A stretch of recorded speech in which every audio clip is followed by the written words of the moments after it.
ওমর রাদিয়াল্লাহু তাআলা আনহু হাউমাউ করে কান্না করতে লাগলেন, নবী গো,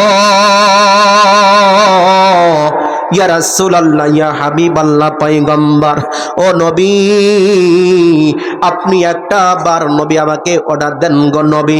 আপনি খেজুরের দড়ি দিয়ে আপনি খাটলে বানাইয়া শুয়ে আছেন নবী গো, দড়ির দাগগুলো আপনার চেহারা মোবারকের উপর কিন্তু পড়ে গেছে নবী গো।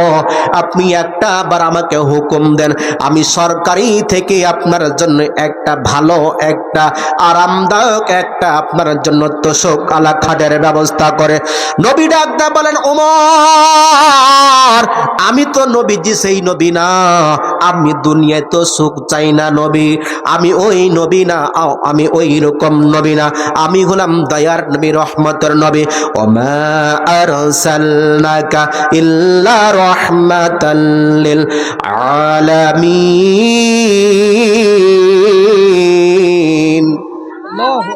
আল্লাহর নবী সেই রকম নবী।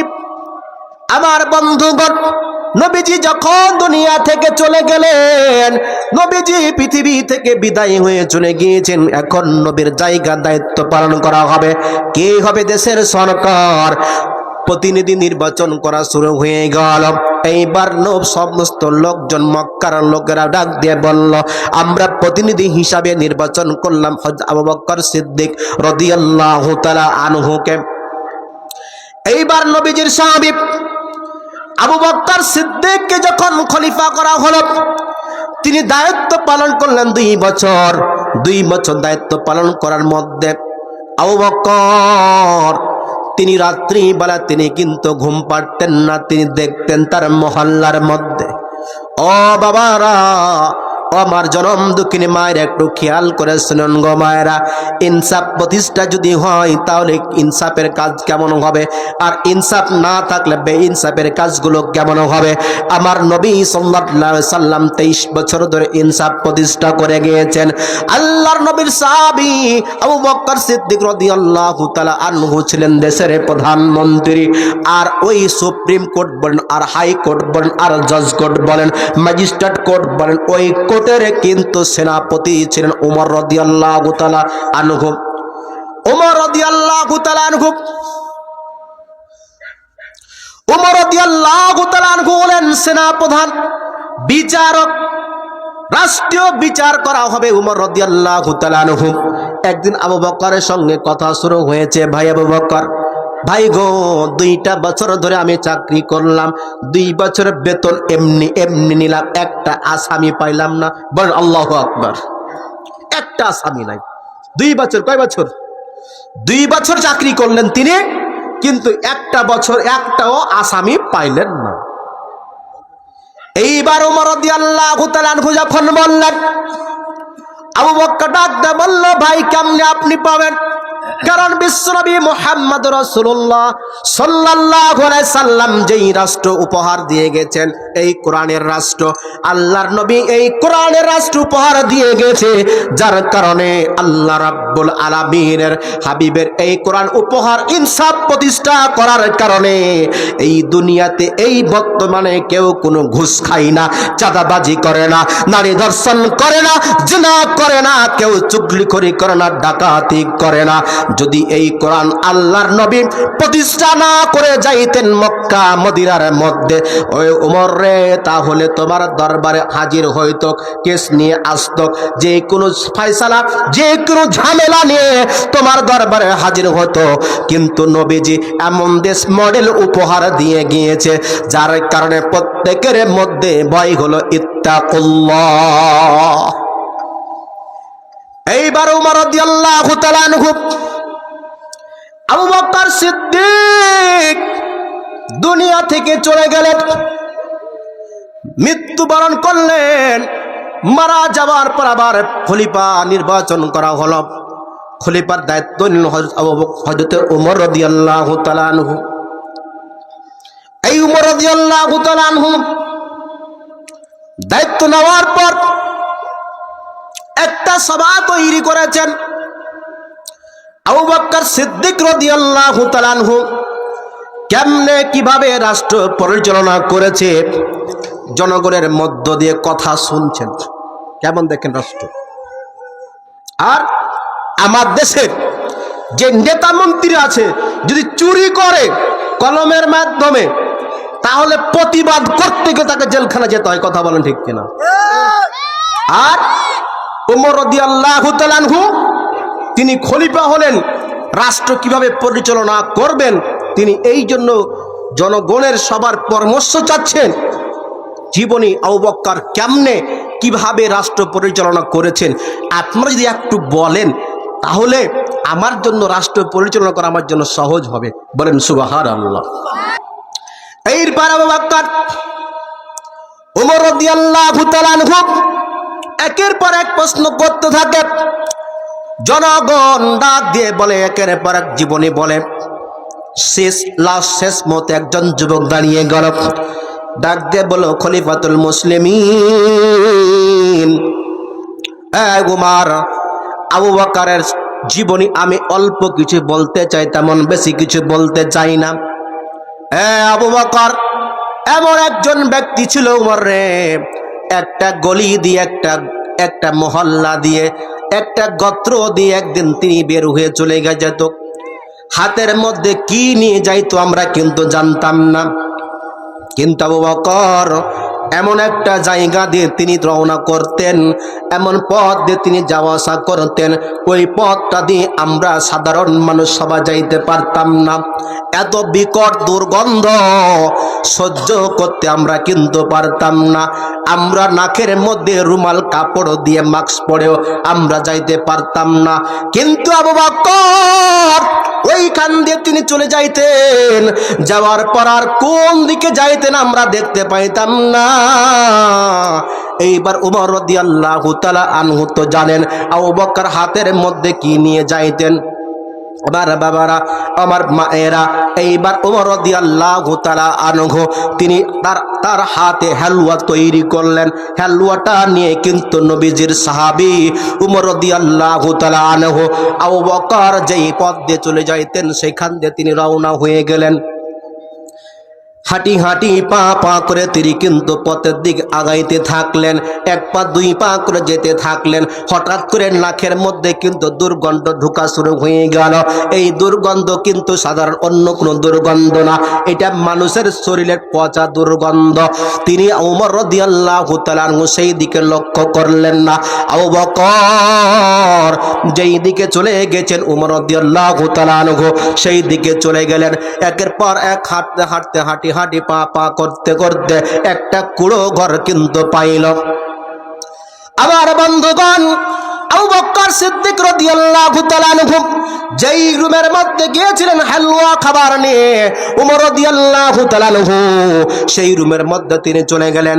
যাওয়ার পর দেখলেন একজন কুষ্ঠরোগী রুমের মধ্যে অন্ধ ব্যক্তি বিছানার মধ্যে শুয়ে আছে, দাঁড়িয়ে উঠতে পারে না।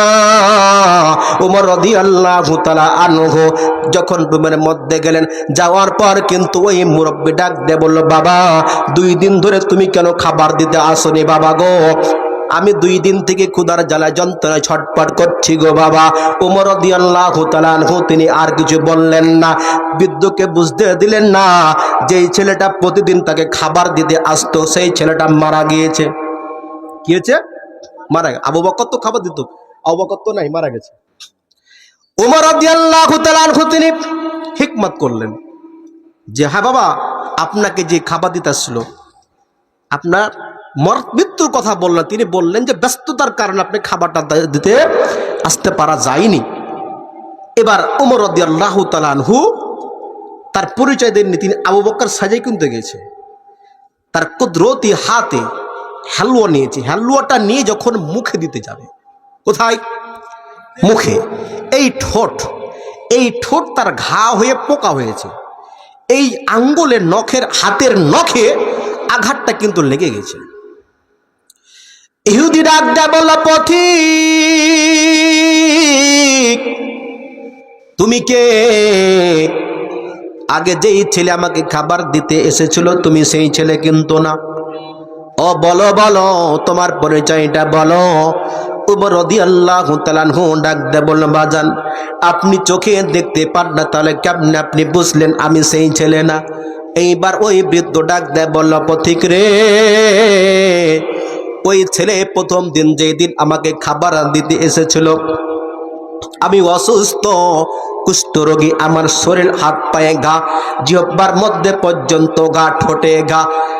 আমার ওই ছেলে তার হাতে আঙ্গুলে করে আমার জন্য খাবার নিয়ে এসেছিল। ওই খাবারটা যখন আমার ওই তার আঙ্গুল দিয়ে যখন আমার মুখের মধ্যে দিয়েছিল, তার আঙ্গুলের একটা নখ কিন্তু আমার ওই ঠোঁটের মধ্যে কিন্তু আঘাত লেগে যায়, অনেক যন্ত্রণা হয়, কষ্ট আমি পাই। ওই আমার ছেলে আর কিন্তু আঙ্গুল দিয়ে হাত দিয়ে খাবার দিত না। উমর রাদিয়াল্লাহু তাআলা ডাক দিয়ে বলে, বাজান রে, তাহলে কি দিয়ে খাবার দিত আপনি একটু বলেন। এবার বৃদ্ধ ডাক দিয়ে বলো, বাজান রে শুনে নাও, ওই ছেলে তার জিহ্বা, নরম স্থান জিহ্বা দিয়ে খাবার দিত, জিহ্বার মধ্যে তার খাবারটা হালুয়াটা নিত। ওই জিহ্বাটা আমার পচা জিহ্বা, পোকাওয়ালা জিহ্বার মধ্যে তিনি দিয়ে খাবারটা পরিবেশন করতেন। বলেন আল্লাহু আকবার। ওমর রাদিয়াল্লাহু তাআলা সিজদায় পড়ে গেল, আল্লাহ মালিক, আমিও তো মাটির তৈরি মানুষ, কিন্তু আবু বকরকে আপনি কোন মাটি দিয়ে বানাইলেন? একটা দেশের প্রধানমন্ত্রী, একটা রাষ্ট্রের প্রধানমন্ত্রী, নবীর সাহাবী, আল্লাহ আপনি তাকে কেমনে কি দিয়ে তৈরি করলেন গো আল্লাহ? যে আবু বকর একবার পর্যন্ত মনটা খারাপ করলো না, অরুচি হলো না, দেশের প্রধানমন্ত্রী হয়ে একটা পচা লোক, যার দেহ থেকে দুর্গন্ধ বের হয়, যার শরীর থেকে দুর্গন্ধ বের হয়, যার জিহ্বা থেকে একের এক পোকা বের হয়, ওই জিহ্বার মধ্যে প্রধানমন্ত্রী হওয়া সত্ত্বে যদি জিহ্বা দিয়ে খাবার দিতে পারে গো আল্লাহ, এর চাইতে আর সাধারণ মানুষ তো নাই। আবু বকর তোমার একজন প্রিয় খাস বান্দা। আমার বন্ধুগণ, আবু বকর রাদিয়াল্লাহু তাআলা আনহু যদি তিনি গা পিছ করতেন, অরুচি যদি মনে করতেন, এই বৃদ্ধ ব্যক্তিকে আমি কেমনে কেন খাবার দিতে যাব? আবু বকর সবসময় অন্তরের মধ্যে ভয় করে যে তাকল্লাহ, তারা যখন নামাজ পড়েছে, রাত্রিবেলা ঘুম চলে গেলে তারা চিন্তা করে, আল্লাহ এই রাষ্ট্রের মধ্যে, দিনের মধ্যে আমার কোন প্রজা, কোন আল্লাহ তোমার বান্দা বান্দি অনাহারে আছে জানি না, যদি অনাহারে থেকে যায় আর আপনার দরবারে যদি জবাব দিয়ে চাই রে আল্লাহ, কিয়ামতের দিন আমি আল্লাহর দরবারে জবাব দিয়ে করতে পারবো না। এই হলো ইনসাফ। যদি এখনো ওই কোরআনওয়ালা, টুপিওয়ালা, দাড়িওয়ালা লোক যদি, আল্লাহর খাস বান্দারা যদি এখনো যদি কোরআন নিয়ে পার্লামেন্টে যদি সংসদে যায়, ইনশাআল্লাহ এই বাংলার জমিনটা এমন জমিন হবে, দুর্নীতি করতে পারবে না, চাঁদাবাজি করতে পারবে না, রাহাজানি করতে পারবে না, কোনো জুলুম করতে পারবে না। কথা বলেন ঠিক কিনা? কিন্তু আমরা অপচার চালাই, কারণ কোরআনের হুকুম যদি থাকে তাহলে বড় বড় মদ তো আর পান করা যাবে না।